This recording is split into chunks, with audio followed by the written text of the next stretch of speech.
Como si los posibles efectos sobre las placas tectónicas y las consecuencias catastróficas sobre el sistema eléctrico no fueran suficientes, algunos hablan de posibles cambios en el comportamiento humano o animal producidos por la actividad del Sol.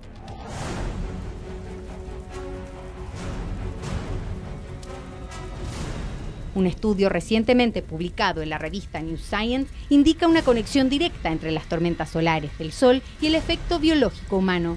Cuando te empieza a aumentar el número de partículas, radiaciones que vienen del Sol, cuando llega a un nivel ya sobre un 30%, se da inmediatamente un aviso, una alerta que pueden tener problemas en comunicaciones, ¿no es cierto?, que pueden tener aún en los instrumentos, porque por ejemplo los chips fallan con esta cosa.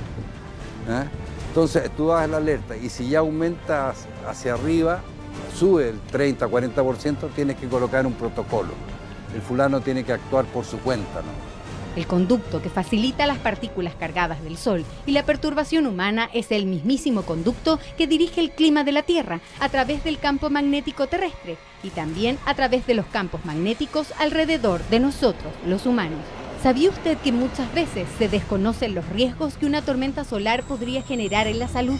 Lo que debiera hacer ahí, por ejemplo, a los niños, como te decía, y a los ancianos, hacerlos reposarse, porque la frecuencia de las radiaciones que llegan, un múltiplo de la frecuencia, están en concordancia con las ondas cerebrales del corazón y del Sol, del cerebro. Ahora, como están en concordancia, simplemente producen corrientes que no son continuas y se producen los ataques cerebrales y los ataques del corazón. El instante en blanco también lo llaman.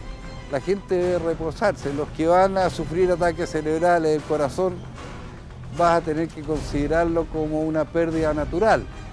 Pero ese es un fenómeno muy extraño que se produce en el Sol y muy distante en el tiempo.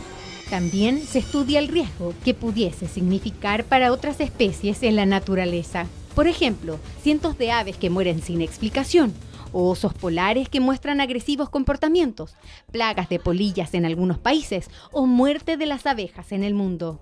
¿Por qué están muriendo las abejas?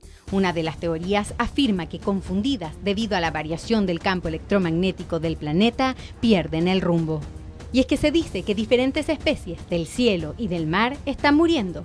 Pero ¿han influido las tormentas solares que se han registrado? Las muertes se iniciaron el 1 de enero del 2010 en Estados Unidos, Inglaterra, Suecia, Nueva Zelanda, Italia y Cuba. En enero del 2010, 100.000 peces murieron en el río Arkansas.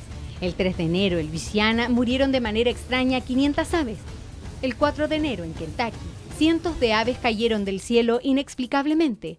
Entre el 5 y el 6 del mismo mes, en playas de Inglaterra aparecieron muertos 40.000 cangrejos terciopelo. En la bahía de Maryland murieron 2 millones de peces tambor.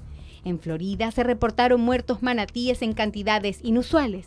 También en Suecia, en donde cientos de cuervos cayeron muertos. En Italia murieron cientos de palomas y en playas de Sivas aparecieron muertos cientos de peces. ¿Qué provocó esas muertes? ¿Simple coincidencia o hay algo más?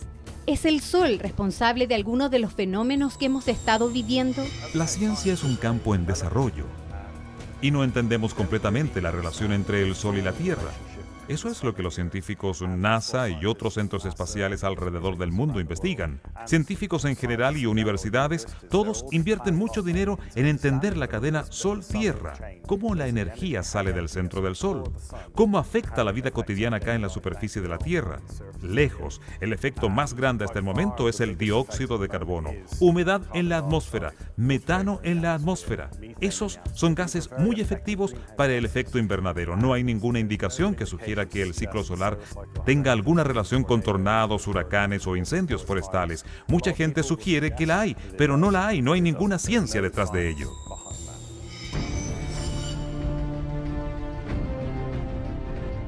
El ingeniero Enrique Contardo, y experto en radiación cósmica, se ha dedicado durante 35 años a construir detectores del comportamiento del Sol y la radiación. En estos momentos tienen observatorios en Putre, Santiago y la isla Rey Jorge, en la Antártica, además de magnetómetros en cada estación para trabajar con el campo electromagnético.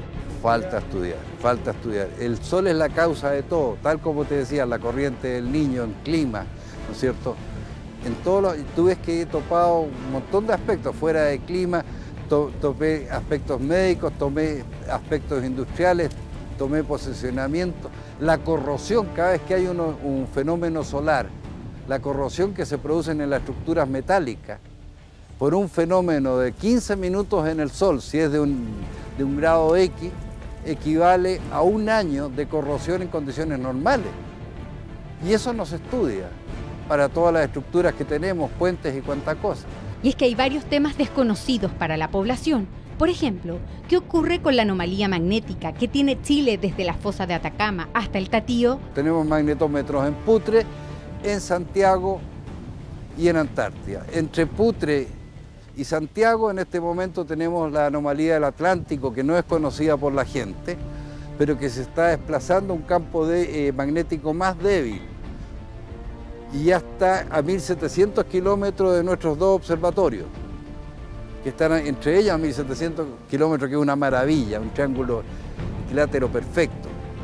Está disminuyendo el campo magnético, eso te quiere decir que te está aumentando el número de partículas, eso quiere decir que vas a tener problemas en comunicaciones y que dentro de unos 20 años o 25 años ya la vamos a tener encima nosotros. Sabemos que la ciencia sigue avanzando, pero también entendemos que quedan aún grandes interrogantes. Aún no existen estudios que puedan avalar la teoría que vincula las explosiones solares con los terremotos.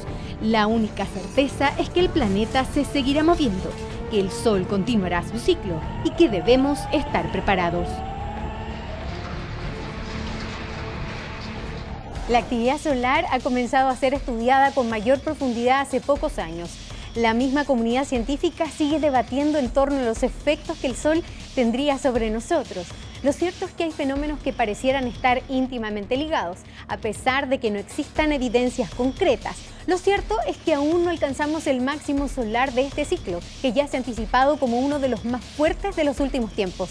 Al menos ya tenemos claves para prepararnos ante posibles catástrofes vinculadas al comportamiento del Sol o al de las placas tectónicas. Lo importante es estar atentos y no olvidar que vivimos en un país sísmico y con gran cantidad de fallas tectónicas. Qué bueno haberlos tenido nuevamente con nosotros aquí en la Ruta al 2012. Los dejamos desde ya invitados para sorprenderse la próxima semana con un nuevo capítulo.